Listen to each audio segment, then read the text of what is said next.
So good day everyone, we are the group 10 and we will be reporting the chapter 11, corporate social responsibility.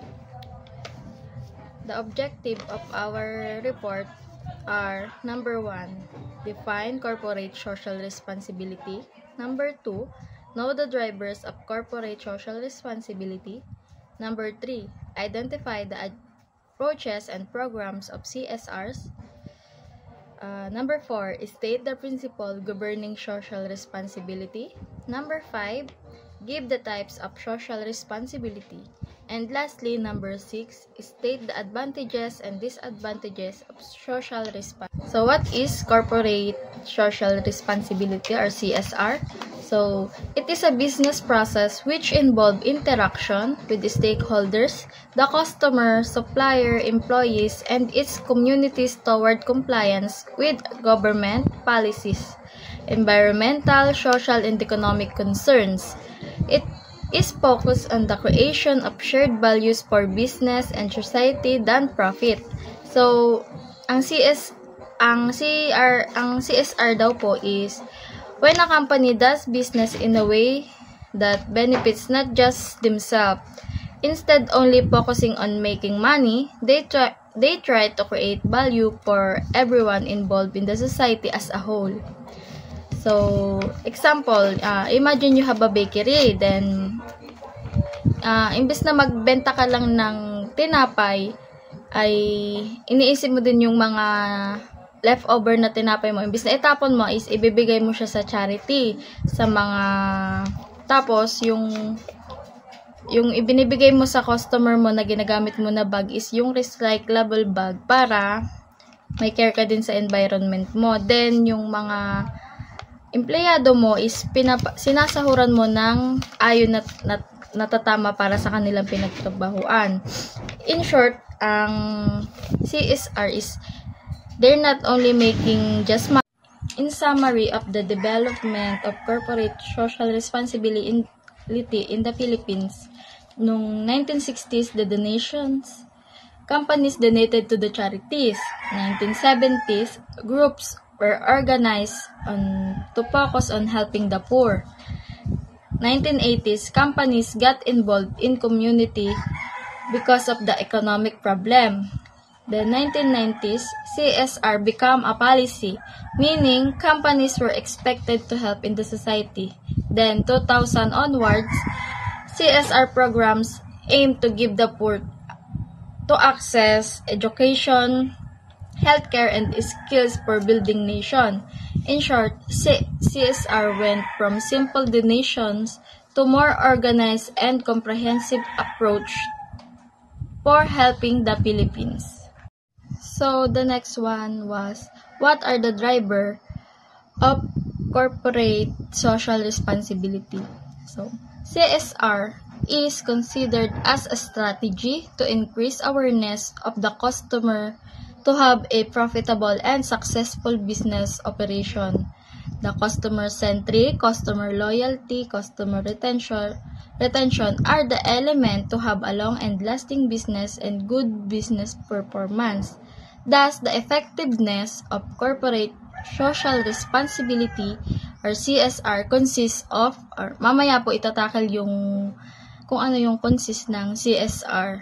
Itatakal po ng isang kagrupo. Pero ang tinutukoy po dito na, ang CSR po siya is, makukonsider siya na isang strategy sa business. Bakit? Kasi, dahil ng CSR, mas nagiging aware yung mga customer na, mas, yun nga, magiging popular sila, mas nakikilala sila ng customer pag nagagawa sila ng maganda sa ibang tao. Mas sumisikat sila. So, mas magiging successful ang business operation nila at mas tumataas ang profit. So, next one naman po ay CSR as value creation innovation. Yung number 1 po, business mission and vision. Dapat po alam natin kung ano yung mission at vision natin. Kung ano po yung mission ng company natin, yun dapat na sinusunod po natin. Kung ano po yung vision ng company natin, dapat yun po sinusunod natin. Dapat po alam natin kung ano yung mga mission at vision para smooth lang yung flow ng ating company po. Yung B naman po ay promote competitive edge among competitors. Dapat po alam natin kung saan tayo lulugar. Kunwari po yung sa ating ano ba yung ating mission and vision? Kunwari ang mission natin ay magpo tayo ng business na nagpa-prioritize ng needs and wants ng isang customer. Dapat po alam natin kung saan lang standards yung ating company. Hindi tayo nakikipag-compete man sa kanila. Nakikipag-compete man tayo sa kanila pero hindi tayo nagpapataasan. Para po alam natin kung paano mapapalakas yung business natin. Yung next one naman po ay integrated business and community. Dito po dapat alam natin kung ano yung community na pagpupunta natin. Alam natin kung anong community yung nasaan tayo. Alam natin kung ano yung needs and wants nila. Kunwari sa millennials, kunwari sa isang community, puro millennials nandun. Ano nga bang product o services ang ng mga millennials ngayon? Alam natin yun. Kaya nga meron tayong demographic segmentation. Sunod naman po, skill development, human capital development.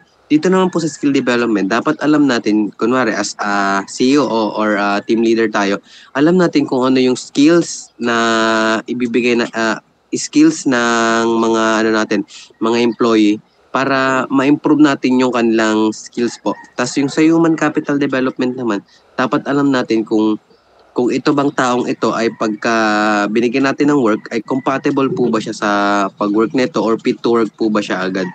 Yung sunod naman po, CSR as risk management. Promote policy and legal compliance in reporting. Dito po dapat alam nyo kung ano yung policies at legal compliance ng isang ng ating isang community. Kunwari, meron po nagreklamo sa ating meron tayong ipapakita ng mga regulation upang masolve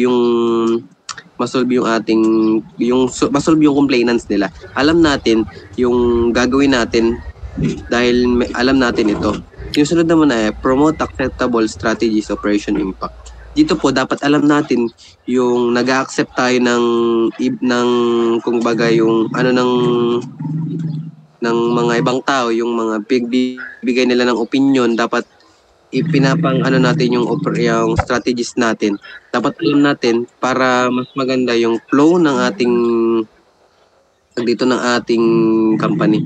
Sunod naman po ay CSR, corporate philanthropy. Support and access to basic needs like education. Ay dito po sa sa letter E na ito. Dapat alam natin yung kunwari ko ay degree holder. Siguro ako as a team leader, aalamin ko kung ano yung tinapos nilang degree para alam ko kung saan field sila ilalagay para kung baga hindi sila mami-misplace sa isang company. Para dapat alam nila kung anong skills nila para ma-develop din yun. Gaya nga dun kanina, skill development at human capital development. Para alam natin kung anong skills nila para malagyan natin sila sa isang field na yun. Next na ko, Jules. Yung sunod naman po, dito naman, ito yung Fujifilm, yung group sa Philippines po. Na-establish yung kanilang company since 2006 po hanggang ngayon. Dito kasi po, kaya sila nagtagal dahil nga meron silang goals at terms ng isang company. Kumbaga, pati yung environment pinapangalagaan nila. Kung nagtayo sila ng business, alam nung Fujifilm Group kung anong gagawin sa isang community dahil siguro sila meron siguro silang sustainability na ginawa. Kaya hanggang ngayon stable pa rin yung development nila tsaka yung sa environment. Yung sunod naman po, yung number 2 ay social contribution policy. Fujifilm Group work together with local communities as a good corporate citizen and contribute to society by responding sincerely to the demands and expectation of those communities. Yun nga, dito sa yung Fujifilm na ito, gumamit sila ng demographic segmentation at geographic segmentation para malaman nila kung ano nga bang communities ang kanila kung ano bang communities ang meron sa isang lugar na yun para alam nila yung i-contribute nila sa o kaya magiging response nila sa lugar na yun. Alam nila yung demands at expectation ng isang community na yun dahil nag-ano sila ng demographic at segmentation po. Yung sunod naman ay 3, Guideline for Biodiversity. So yung group na ito, bago sila nagtayo ng ng isang business, inalam muna nila kung maganda nga ba maganda nga ba ito sa isa-isang community, kung pagka tinayo namin to, makakasira ba to ng isang community o kaya ng isang environment activities, kaya bago nila to tinayo. Yung sunod naman po ay procurement policy. The group seeks to contribute to the development of society. Sabi ko, bago sila nagtayo ng isang communities, inalam muna nila yung needs and wants ng isang communities. Kaya nakapag-produce sila ng top quality products at services. Ito ay quality policy po. To provide the market with products that had both high quality and high environmental performance. Dito po naman nakapaloob yung, kunwari, nag-provide tayo tayo ng high environmental performance na product na ano po yung sa isang market natin. Yung number 6 naman po ay occupational health and safety policy. Ensure employment protection by placing top priorities of safety and implementing executive compliance with laws and regulation related to occupational health and safety. Dito po nakapuloob yung, kunwari, may employee tayo. Dapat pinoproteksyon natin siya kaya nagbibigay tayo. Kaya nga meron po yung SS. Kaya kunwari, pag nagkasakit ito, alam natin kung ano yung mga... So, sustainability. Principles of corporate social responsibility. There are 3 important principles that embody the CSR to be realistic, reliable, and effective. These are, number 1, sustainability. The most important aspect in dealing with CSR and its program is sustainability. Sustainability is a development action that requires the stakeholders to check internally their operational activities if it affects the communities in terms of social, environment, and economic development. If it impacts through better and effective waste disposal system and other ways not compromise future needs of the future generation. So dito naman, ito yung pagbibigay ng sustainability important aspects ng CSR sa isang community. Halimbawa nito yung mga windmill, mga solar energy, and other sustainability na nagbibigay ng future needs of the future generation. Isa itong paraan upang mabigyan ng sapat na kakayahan or sapat na pangangailangan ng isang komunidad upang punan ang mga pangangailangan. Halimbawa na nga lang nito yung kuryente. Alam natin ng kuryente ay may mga shortage. So dito, nag-i-invest sila ng isang negosyo which is yung solar energy or na mag-sustain ng pangangailangan ng isang komunidad or isang lugar. Nakadepende ito sa isang regions or isang municipalities na paglalagyan ng isang negosyo. Next is accountability. So to achieve sustainability in CSR program, accountability is prerequisite by being responsible for all undertaking and programs of the CSR. All programs as well as list of initiative must be accounted for it such a beneficiaries were able to benefit with the programs. If not, there should be a check and balance of the probable reasons why such initiatives fails and how to prevent such actions not to happen again. So dito naman, yung accountability, yung pagkakaroon mo ng mga pagkakamali mo. When you say accountability, kailangan kung ano yung ginawa mo mali, hindi akuin mo. Kung ano yung mga kulang or yung ginawa mo mali, akuin mo. Kung ano yung magiging sapat na paraan upang punan yung pagkakamali mo, gawin mo upang yung pang-responsible mo yung undertaking programs of CSR para kung magkamali man yun or mag-fail man yun, ikaw akuin mo yung pagkakamali. Hence, may pananagutan ka doon sa ginawa mong pagkakamali or doon sa project na ginawa mo or ng isang proyekto na isang task na ginawa mo na may kulang or hindi sapat sa isang company.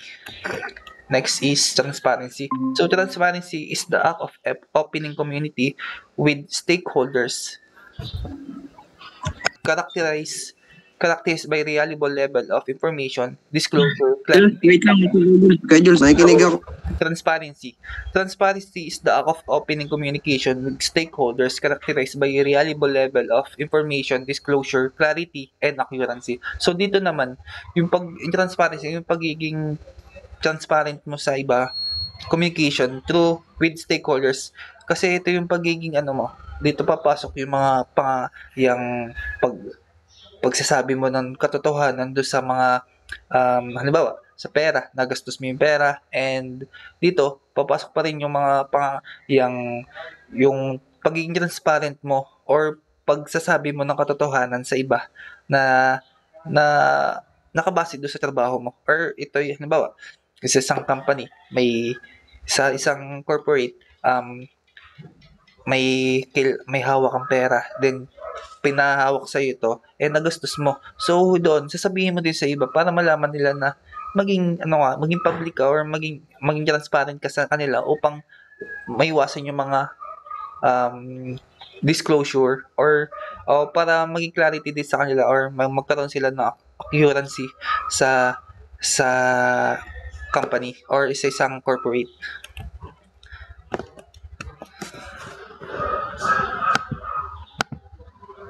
Next is type of corporate social responsibility. Basics. Corporate social responsibility is the commitment of a company has to community outside of its shareholders and employees. So dito naman, hindi naman siya literal na basics. So dito, yung isang responsibilidad yun ng isang pag-commit mo na sa company or sa community outside shareholders and employees. Halimbawa,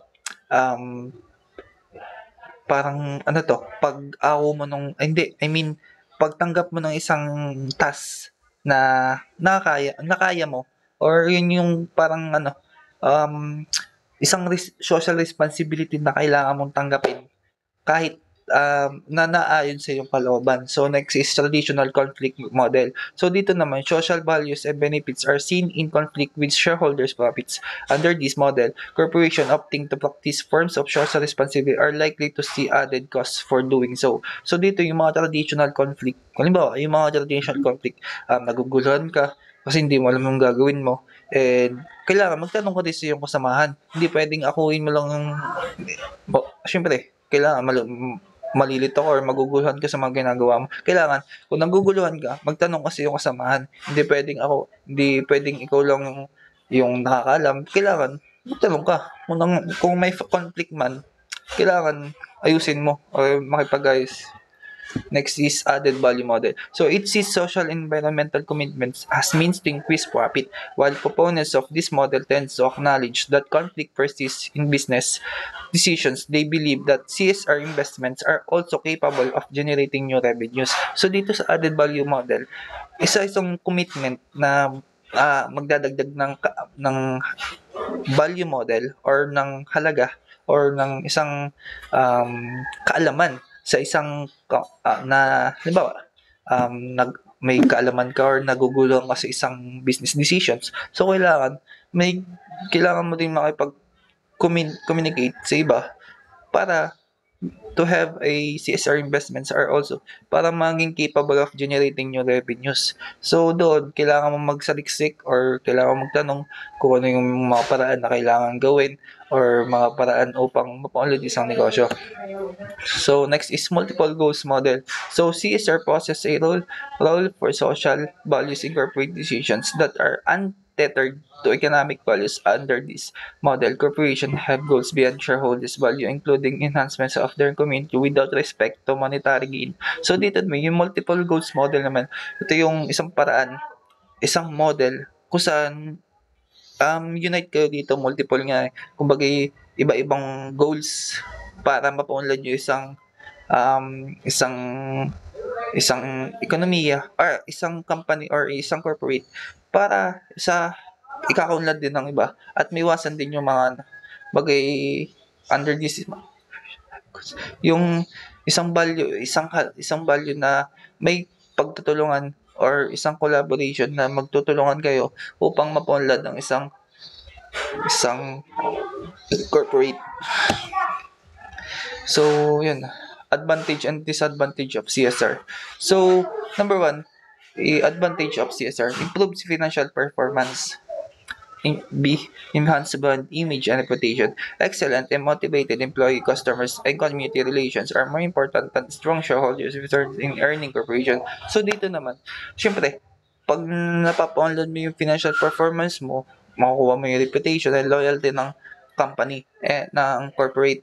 So, doon, pagkakatiwalaan ka na rin sa ibang bagay. Kasi alam na nila na may financial performance ka at may alam mo kung paano gumastos ng isang pera or ng pag-liquidate or paggasta ng isang pera na alam mo na mahalaga sa company. Enhance brand image and reputation. Siyempre, may enhance mo yung brand image and reputation. Kasi kapag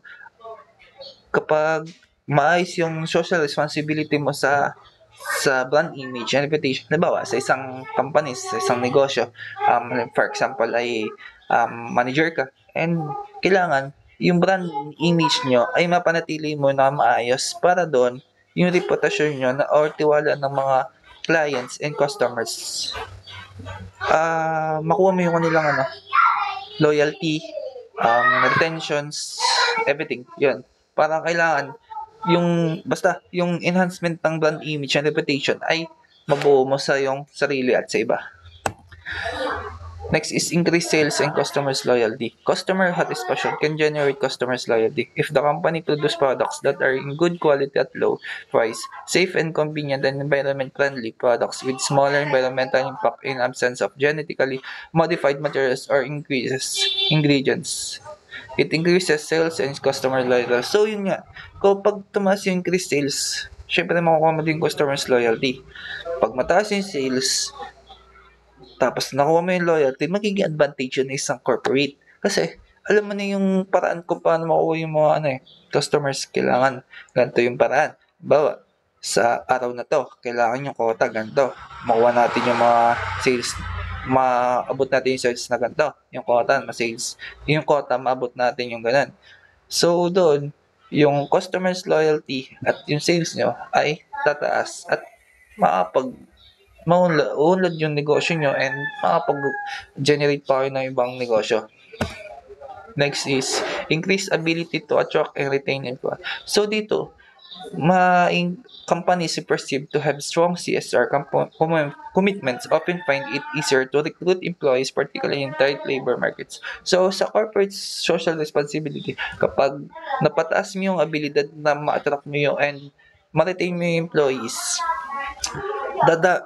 uulad yung corporate and yung samahan nyo sa isang company or isang corporate ay magiging maayos kasi alam mo na walang plastics or walang maiwasan yung mga problema na dadating sa company kasi alam nyo may nagsasabi at may nakikinig ka rin sa mga suggestions ng employees mo. So, reduce regulatory oversight. So, companies that demonstrate that they are engaging in practices that satisfies and go beyond regulatory compliance requirements are being given least scrutiny.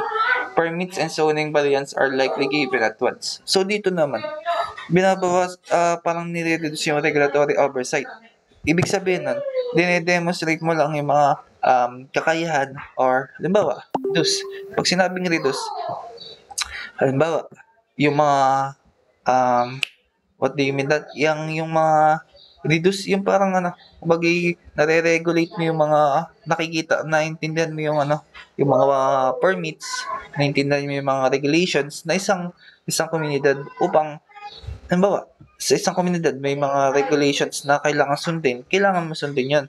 Kasi kung ikaw yung leader, kailangan huwag mo i-bend yung batas, huwag mo i-bend yung mga regulations sa isang komunidad kasi may maapektuhan din ito. Pag di mo sinunod, maaaring maapektuhan nito ang community at ng mga empleyado mo. Next is easier access to capital. So dito naman, Syempre, it is clear that companies addressing ethical, social, and environmental responsibility have rapidly growing access to capital that might not otherwise have been available.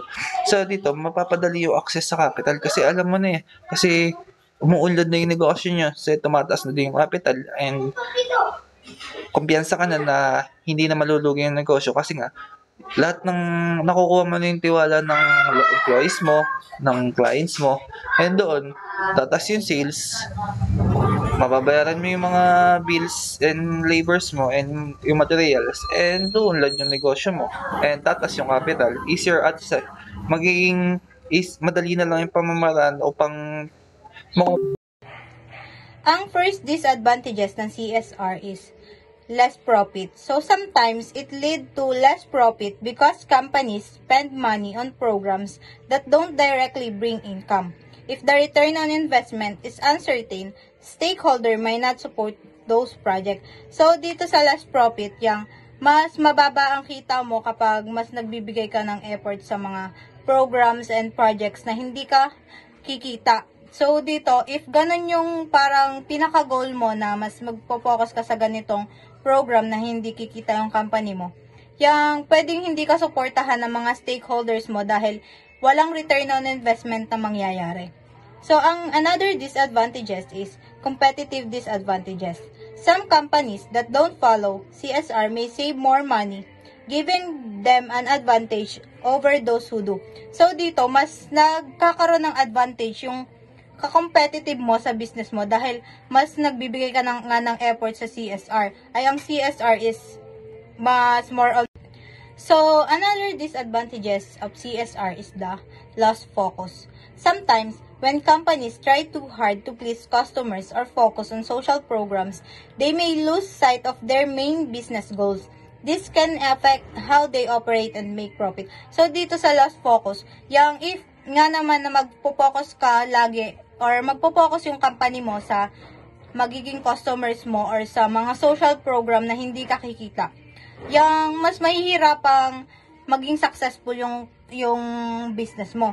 So, dito din, maaapektuhan din kung paano ka mag-operate ng business mo dahil wala ka na sa main goal ng business mo. Wala na yung vision and mission na kailangan mong i-meet para magkaroon ka ng successful business. So, next is the lasting impact.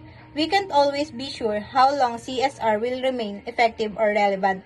Even though CSR has been around for many years, not all programs create long-term results or lasting changes. So, dito sa lasting impact, unsure yung magiging results nito. Hindi mo alam kung tatagal yung magiging result ng CSR. Hindi mo alam kung maganda yung kakalabasan ng pag-take ng risk sa CSR. So, kahit na matagal nang ginagamit yung CSR is unsure pa rin yung lasting result nito.